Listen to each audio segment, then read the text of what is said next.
Hello guys, mother ബോർഡിൽ വരുന്ന ഐഫോണിൻ്റെ CPU print അത് ഗമ്മ് നമുക്ക് ക്ലീൻ ചെയ്യാൻ പല പല മെത്തേഡ് ഉണ്ട്. സോ അതിലൊരു മെത്തേഡാണിത്. ഇത് കുറച്ച് റിസ്ക് ആണ്. ചെയ്ത് എക്സ്പീരിയൻസ് ആയതിനു ശേഷം മാത്രം എന്താണ് കസ്റ്റമേഴ്സിൻ്റെ ഫോണിൽ പ്രാക്ടീസ് ചെയ്യുക. ഇത് ഞാൻ ക്ലൗഡ് ബോർഡ് പർച്ചേസ് ചെയ്തിട്ടാണ് ഇങ്ങനത്തെ കാര്യങ്ങളൊക്കെ എന്താണ് ട്രൈ ചെയ്യൽ.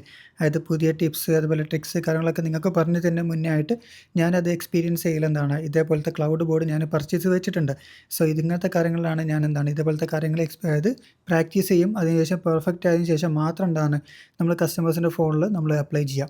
അതായത് ഇതൊരു മെത്തേഡാണ് CPൻ്റെ ഗമ്മ് ക്ലീൻ ചെയ്യാൻ വേണ്ടിയിട്ട്. ഇത് ചെയ്യുമ്പം ഇതേപോലെ ബ്ലേഡ് കൊണ്ട് സ്ക്രാച്ച് ചെയ്യുമ്പോൾ എന്താണ് നമുക്ക് കസ്റ്റമേഴ്സിൻ്റെ ഫോണിൽ നമുക്ക് പ്രിൻ്റ് മിസ്സാകാൻ, പ്രിൻ്റ് ഷോർട്ട് ആവാനൊക്കെ ചാൻസ് ഉണ്ട്. സോ നല്ല രീതിയിൽ എന്താണ് ക്ലൗഡ് ബോർഡ് പർച്ചേസ് ചെയ്യുക, അതിൽ പ്രാക്ടീസ് ചെയ്യുക. അതിനുശേഷം മാത്രം നമ്മൾ ഡയറക്റ്റ് കസ്റ്റമേഴ്സിൻ്റെ ഫോണിൽ അതുപോലെ വർക്കിംഗ് ഡിവൈസിലൊക്കെ നമ്മൾ ഇത് അപ്ലൈ ചെയ്യുക. ഇത് ഇങ്ങനെ ചെയ്യുമ്പോൾ നമുക്ക് നമ്മുടെ സ്കില്ലും നമുക്ക് എന്താണ് അപ്ഡേറ്റ് ചെയ്യാൻ പറ്റും. നമുക്ക് എന്താണ് നമുക്ക് നമ്മുടെ സാലറി പാക്കേജ് കൂടും, അതേപോലെ നമ്മുടെ സ്കിൽ അപ്ഡേറ്റ് ആവും, അതേപോലെ എന്താണ് നമുക്ക് നല്ല നല്ല ഓപ്പർച്യൂണിറ്റീസ് കിട്ടും.